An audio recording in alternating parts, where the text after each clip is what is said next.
If you guys have watched my channel in the past, you know one of the mottos I kind of live by here is that I try to make videos that are not just interesting short term, that are not just significant if you were to watch them today, 2016. They'd still be interesting or meaningful if you come back and watch them 5 years from now, 10 years from now. You don't know the short-term controversy that's going on. And I try to make them in a way so that if I myself came back and watched them 5 years from now, 10 years from now, they'd still be interesting to me, even though I've forgotten about the short-term controversy today. The sense in which this backfires is when I later want to delete a video, take it out of public view. Because then no one watches the, when I look back at that and think, we're like, no, but I talk about some meaningful stuff here. There's some stuff here I don't want to delete, I don't want to lose. Mixed in with whatever the short-term controversy is. So the short-term controversy I'm going to talk about in this video alludes to guys like Joe Vegan, guys like Martin Lewis, guys like Vegan Cheetah. But there is also a more philosophical, broad question here that I'm going to address, and a more tactical, political question for the future of veganism. Okay, last things first. Let's deal with the really meaningful stuff first, then we'll come back to whatever. Idiots like Joe Vegan. Message I have to share today with my fellow vegans, my fellow aspiring vegan activists, people who want to make the world a better place is, do not let veganism become the next Esperanto. Now, you may now wonder, what the hell would I mean by that? If you go to Google image search and you put in Esperanto conference, you may see some images of conferences from around the world, and they may look better than, they may look more impressive than any vegan or animal rights conference you've been to or that you've seen images of. You may think, wow, Esperanto has a lot going on. I remember when I lived in Cambodia, they used to have a poster up for classes they were teaching, trying to teach Cambodian people how to speak Esperanto. It may seem to you like Esperanto is a tremendously successful social movement, because it is. I'll come back to this. In its foundation, it has social and political aspirations. It's not just a language. But you can't lose sight of what the original mandate and the original objectives of Esperanto were. So I wanted to state this up front. The other thing to remember is, vegans, we feel sorry for ourselves a lot of the time, not without reason. We have reason to feel sorry for ourselves. I don't know, nothing wrong with that. Being vegan can be hard. It's hard if you live in Saskatchewan. It's hard if you live in Cambodia. I've lived in both places. I can speak to both. But, as much hard work as it is to get used to being vegan, to get used to the discipline in terms of the diet and the lifestyle, how hard it is for me to buy shoes that fit me in China and do not have leather as a vegan. Yeah, there are things that are hard. There are things that we feel sorry for ourselves about, and there are maybe the conflicts with your family and the alienation from your friends and the social problems. Yeah, there are ways in which being vegan is hard, but it's interesting to keep in mind the obstacles involved in being vegan are minuscule compared to the obstacles involved in learning a language, right? So that's an interesting comparison. Esperanto is a language. Esperanto is a man-made artificial language. So the level of investment you have, like let's say you're not that interested in veganism. Let's say you're someone who really cares about ecology. You're someone who really cares about the environment, and you want to be serious about ecological politics. So you just look at veganism and think, I guess I have to be vegan for this reason. Like, some people are like that. Some people, their real interest is not animal rights. Their real interest is not veganism. It's something else. But they have to become vegan as part and parcel of their other aspirations in life. I don't think I've ever met anyone who admitted that to me, but it must exist. I mean, every possible combination and permutation in human nature exists. Anyway. If you were in that situation, you have to say, look, the hurdles for getting involved with ecology via veganism are not that high. You can do it. You can throw out all the cheese in your fridge. You can throw out your leather shoes. You can make it work. If you want to get serious about First Nations politics, American Indian politics, Indigenous peoples politics, if you have to learn a language like Navajo, that's a huge barrier. If you have to learn a language like Cree, like Ojibwe, like Mohawk, I need the Iroquois, it's a huge barrier. Years of incredibly hard work in order to have any credibility to be involved.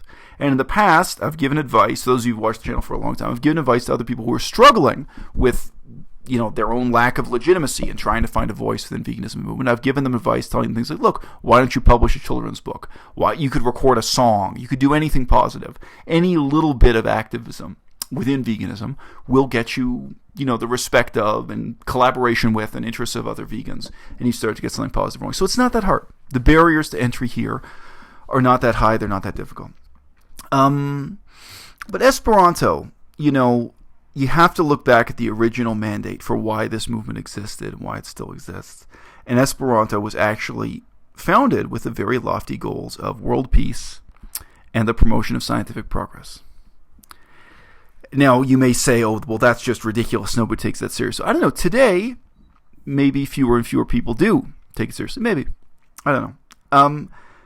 But the point is, Esperanto was not started to just be a fun language like Klingon or Vulcan or Elvish. It wasn't supposed to be a joke. It wasn't supposed to be just a language that people learn for fun.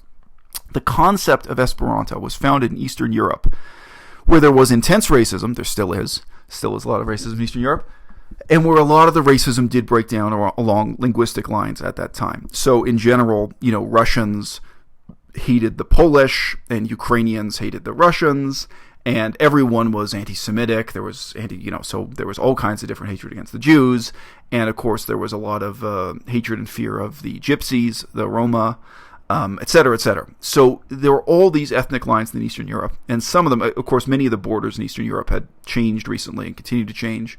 So who was and who wasn't Polish, who was and who wasn't Estonian, those things were changing. There was a lot of intense ethnic and nationalistic hatred along ethnic lines. The other part of the background to Eastern Europe's history that you have to remember is that Latin formerly had tremendous political and social significance there. It was one of the parts of the world where Latin was really, really important. So Esperanto was both trying to replace Latin in terms of the progress of civilization, progress of science, providing a lingua franca, as we say, for educated minds to exchange their views within Eastern Europe, where, again, it made sense. And it was also supposed to help bring about world peace. It was supposed to overcome racism and this amazing, invidious hatred. And it is an interesting, if you think conceptually about an alternative history, just for Eastern Europe, well, if Esperanto had succeeded, then Esperanto would, in places like Poland and the Ukraine where there is currently a war, 2016, there's an intense war being fought in Eastern Ukraine, with very real body count, very real cost in terms of millions of dollars, etc., etc. You can imagine that Esperanto might have really provided an alternative to Russian and English. And today, those are the lingua franca. They're the dominant languages, the options you've got for communicating across those boundaries, those barriers, the barriers between Ukrainian and Polish, between, I guess, Jews and anti-Semitic people with the Roma and what have you. So Esperanto, it wasn't a ridiculous idea at the start, but you got mission creep, right? If that was the point of Esperanto, world peace, the progress of science, a new lingua franca, at what point do you recognize this is a failure? The people I've met and spoken to, including, of course, people over the internet, who defended Esperanto, defended in the following terms. Oh, well, when you go on vacation in Western Europe, if you know Esperanto, you can meet people, like through couch surfing and other websites. You can meet people who will meet up with you and have a beer, and people who will let you stay at their house. It's this social networking thing. It's not the point. It's not the point of Esperanto, right? The point is not for it to be like Klingon or Elvish. It's not for it to be a hobby, right? And if you've already given up all of those goals, all of those objectives, if you're at that point where you've sacrificed the entire mission and mandate of Esperanto and where it's just something cool and funny that you can do over social media, it's not just become meaningless. It's worse than meaningless, right? Because you're asking people to sacrifice hundreds of hours of their lives for something that's really worse than nothing. You might as well learn Klingon at that point. This happens in veganism too, and it happens in veganism in a short span of time. There's a guy whose channel I can still shout out. I shouted it out when nobody had heard of it. I shouted out and promoted a guy called Vegan Mojo when nobody had heard of him, when he had only 10 viewers, because his channel had just started. He only had a couple of videos up. And I can still promote him now, because the last time I checked, he was only getting like 200 views per video on his more recent videos, which is, sad. But for me, one of the distinctive things about Vegan Mojo, whatever, you can criticize him. Nobody's perfect. Everyone's deserving of criticism. But, in his early videos, something he said so clearly, and I heard him say it again lately, is that his objective is to create a vegan world. Of course, there are a million ways to phrase it. I'm not saying that's the best way. It doesn't matter. There are a million ways to phrase it. But he would criticize other forms of activism, things like direct action everywhere, different forms of street protest, different forms of extremism, and different digital vegan activists on YouTube, people like Freely the Banana Girl. He would criticize in terms of, is this going to contribute to our goal, our long-term goal, our mandate of bringing about a vegan world? And there,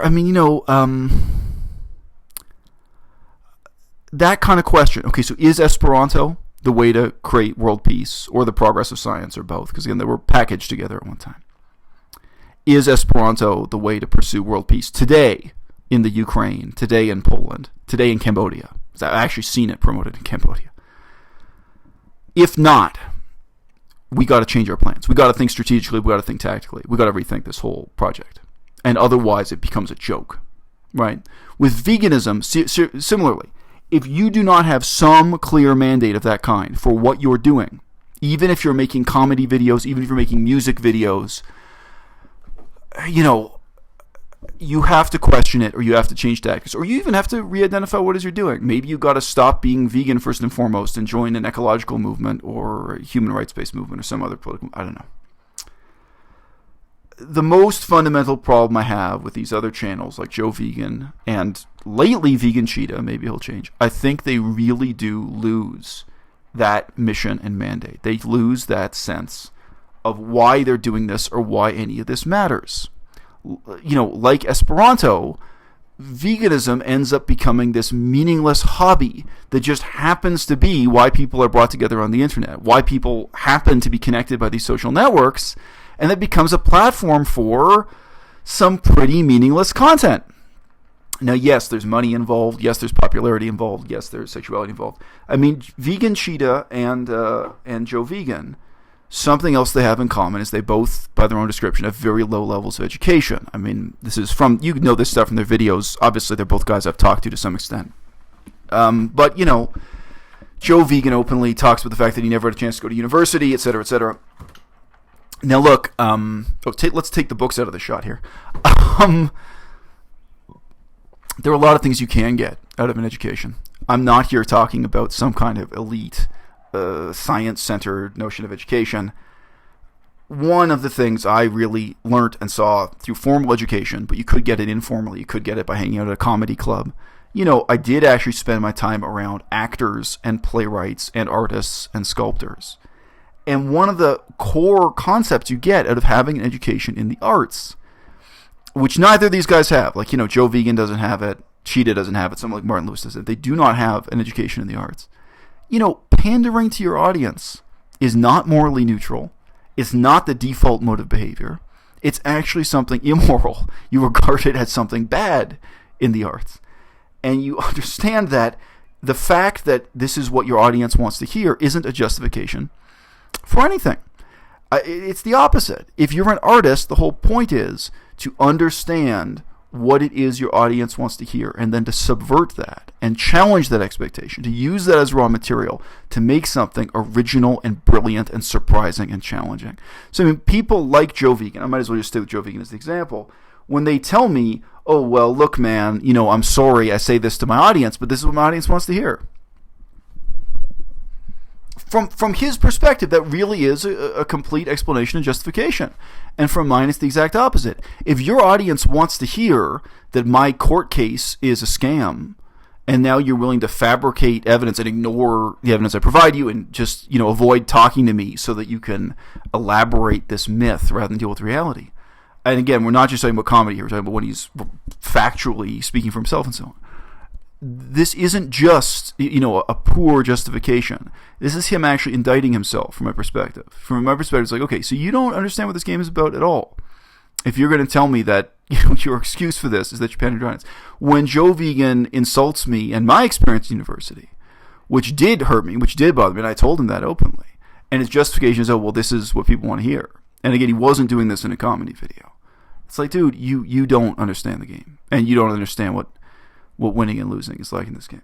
Now look, one of the things I'm notorious for is that I tell people, after they've proven to me that they're idiots, after they've proven to me that they're incompetent, after they've proven to me that they have malice, after they've proven to me they're dishonest with me, which all of this is true of Joe Vegan, by the way, after they've proven to me that they're never going to do anything positive for veganism in the future, or that's my expectation, if they surprise me, that's great, is that I tell them, look, I'm never going to talk to you again. So a number of YouTubers have complained about this.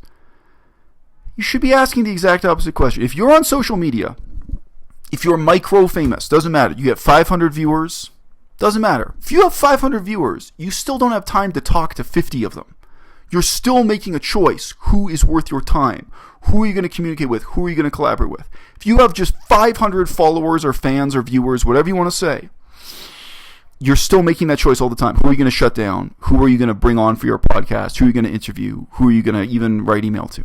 It's still a decision you make every day, no matter how tiny your level of microfame is. The question is not, why would I tell these people, and if you follow the channel, you know exactly, why would I tell these people I'm never talking to you again? The question is, why did I ever talk to them? Okay? I always knew Joe Vegan was an idiot. I always knew Vegan Cheetah was an idiot. And most of the videos I had on Vegan Cheetah are now unlisted from this channel. They were unlisted or deleted because I don't want to promote the guy. But I had him on. We did podcasts together. We did video interviews together. I made videos responding to the fact that people accused him of being racist and homophobic. And look, it was never a mystery to me that guy was an idiot. Right? Any of these people. A lot of the people I make the time to communicate with, I know are idiots. All right? The question isn't why at some point, when they'd proven to me that they have malice, etc., why did I cut them? That's not the question. Is why did I ever give them the chance? Why did I ever put in the time? And I'll tell you why right now. It's something called generosity of spirit. And generosity of spirit, I mean, it's out of fashion to speak this way. I'm an atheist. I'm not a member of any religion. I don't think of these as religious values. Okay? Generosity of spirit means I don't judge you by who you are. I don't judge you by what you've done in the past. I don't judge you as good and evil. I judge you in terms of your potential to do something positive in the future. That's as generous as I can possibly be. When I first met Vegan Cheetah, he had fewer viewers than I had, which is amazing. I have a small channel. Talk about specialized topics for a specialized audience. I'm not going for a mass audience. He was getting fewer viewers than I got, even though he was already a bodybuilder and he had all the photos up of him with his shirt off and he was doing all kinds of crazy entertaining stuff. But I had a bigger audience than he did. So it was no self-promotion in that. Why would I make the time to talk to someone who was already known ex-convict, long-term drug addict, in and out of rehab, obviously an idiot, obviously, someone who engages in dishonest trolling to try to get attention. Even back then, he'd done that kind of stuff. Why would I engage with somebody like that? Because of this fundamental generosity of spirit. It's when I meet people, I say, I'm not going to judge you by who you are. I'm not going to even judge you by what you're doing now. Not by what you've done in the past, not by what you're doing now. I am going to judge you by your potential to do something positive in the future. And that's why I reach out to all these people. I've reached out to Vegan Ava. There is no doubt in anyone's mind that she's a moron, that she's dishonest, that she acts with malice, that she's acting with malice towards myself personally, saying unforgivable things about me and my family and my daughter and my divorce and my personal life, and of course about my legal case. All right, I have even reached out to her positively because even she has some potential to do something positive in the future. So that's the standard I use when I reach out to people, and my standard is low. All right, so that's why I made the effort with people like Joe, with people like Cheetah, whatever. But at some point, with each of these people I've reached out to, and I can mention others, and I know I'm infamous for this phrase, I'm never going to talk to you again, but that's the truth. That's the call you make. Basically, at some point, they drop below the threshold where me talking to you is a waste of my time compared to me talking to a complete stranger on the internet. Including, any of the people who are currently in the chat. I'm recording this with live chat going on, right? That's the point. And you know what? Some positive things come from talking to complete strangers on the internet. There's one complete stranger I've now been talking to for about 2 months. A vegan, don't have that much in common, have a sense of humor in common, find each other's jokes funny. That human, I don't know anything about this person, but okay, I think you've got some potential to make something positive happen in the future. And we tend to think of ethics and morality in terms of what's selfish versus what's selfless. But this is beyond that concept of good and evil. This is not about that. It's about your potential to do good in the future being more important than your real record of doing harm in the past.